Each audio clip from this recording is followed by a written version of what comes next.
Direktur Eksekutif Lokataru sekaligus aktivis HAM Haris Azhar dan Koordinator Kontras Fathia Maulidiyanti resmi berita apaan tuh? tersangka dalam kasus Berita apaan sih, Cik?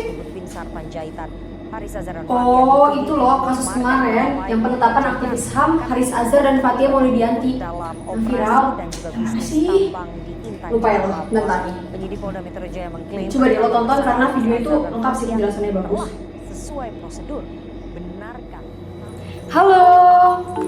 Jadi hari ini aku bakal ngebahas mengenai 3 hal nih. Yang pertama, demokrasi. Yang kedua, kebebasan berpendapat. Dan yang ketiga adalah media.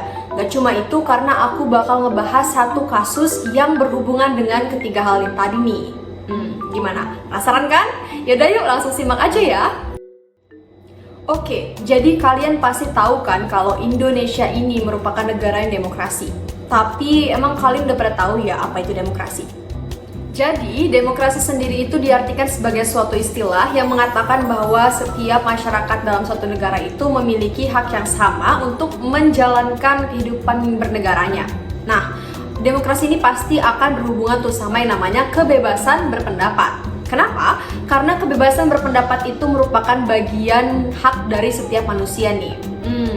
Walau demikian, batasan dari kebebasan berpendapat itu ada, yaitu yang paling penting adalah tidak melanggar norma-norma seperti yang mengujarkan kebencian, provokasi, menyebarkan hoaks, dan lain-lain.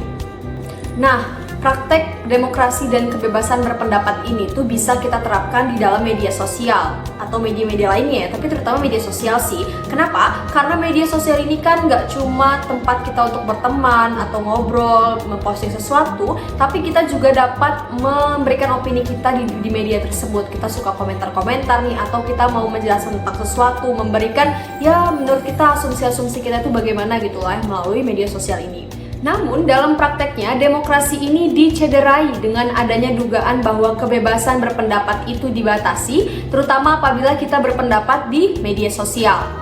Pemerintah ini dianggap menakut-nakuti bahkan membatasi masyarakat ketika masyarakat ini ingin menyampaikan ide pemikirannya di media sosial dengan cara memenjarakan mereka-mereka ini nih yang ingin berpikir atau bersikap kritis.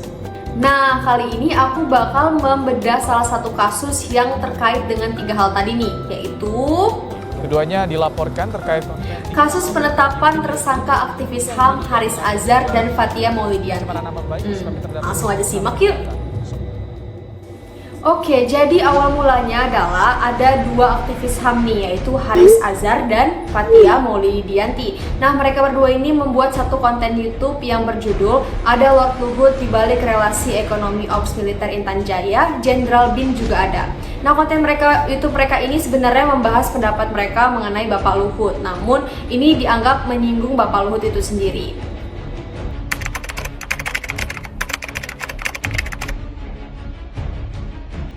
Awalnya, konflik dari kedua belah pihak ini terlihat biasa saja, namun kian memanas ketika badan penyidik datang dan langsung menangkap 2 aktivis karena ya mereka ini dilaporkan oleh Bapak Luhut atas pencemaran nama baik sehingga mereka ditetapkan sebagai tersangka.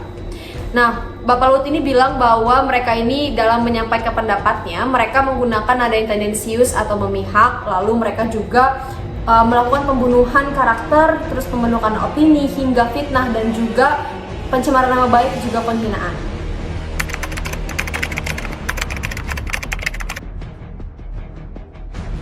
Ironis bukan? Karena Indonesia sebagai negara demokrasi dengan moto kebebasan berpendapatnya, dalam prakteknya malah berlaku sebaliknya. Seharusnya kan kebebasan berpendapat atau perbedaan pendapat dapatlah berjalan beriringan di Indonesia, bukan sebagai pemantik konflik di negara yang katanya demokrasi ini. Nah, namun hal yang membuat publik bertanya-tanya juga nih, karena mengapa dalam proses penyampaian pendapat yang dilakukan oleh 2 aktivis HAM tadi ini sampai membuat mereka dapat dijemput paksa oleh tim penyidik hingga ditetapkan statusnya sebagai tersangka. Padahal kan mereka cuma menyampaikan pendapat mereka berdasarkan data-data yang ada di lapangan. Kasus ini pun semakin diperparah karena adanya ketidakjelasan dari badan penyidik di mana mereka tidak dapat menjelaskan alasan atau memberikan bukti-bukti atas penangkapan kasus 2 aktivis HAM ini. Padahal katanya Bapak Luhut sudah memberikan bukti-bukti yang mengatakan bahwa mereka ini mencemarkan nama baik Bapak Luhut.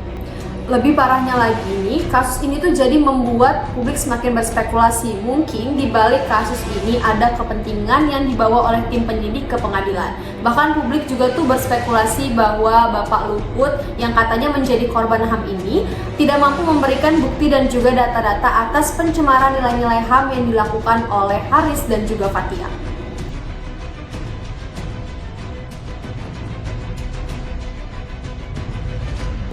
Dari penjelasan kasus tadi dapat diambil kesimpulan bahwa harusnya jika Indonesia sudah dapat menerapkan demokrasi dengan baik, maka kasus-kasus seperti aktivis HAM tadi ini tidak akan pernah terjadi. Karena dengan adanya demokrasi, maka perbedaan pendapat atau kebebasan berpendapat itu menjadi hal yang umum terjadi atau wajar di tengah proses demokrasi yang dilakukan oleh Indonesia. Tapi ya pada kenyataannya, sekedar memberikan opini itu dapat berakibat fatal. Ini menunjukkan bahwa sebelum melakukan adanya demokrasi, Indonesia itu harus melakukan perubahan terkait pembenahan dasar-dasar perlindungan dan peraturan agar nantinya mereka yang berkeinginan untuk menyampaikan pendapatnya tidak lagi dihantui oleh rasa takut setelah mereka menyampaikan apa yang ada di pikiran mereka.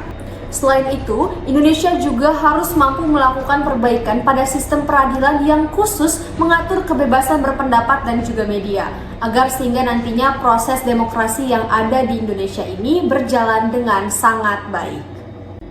Oh iya.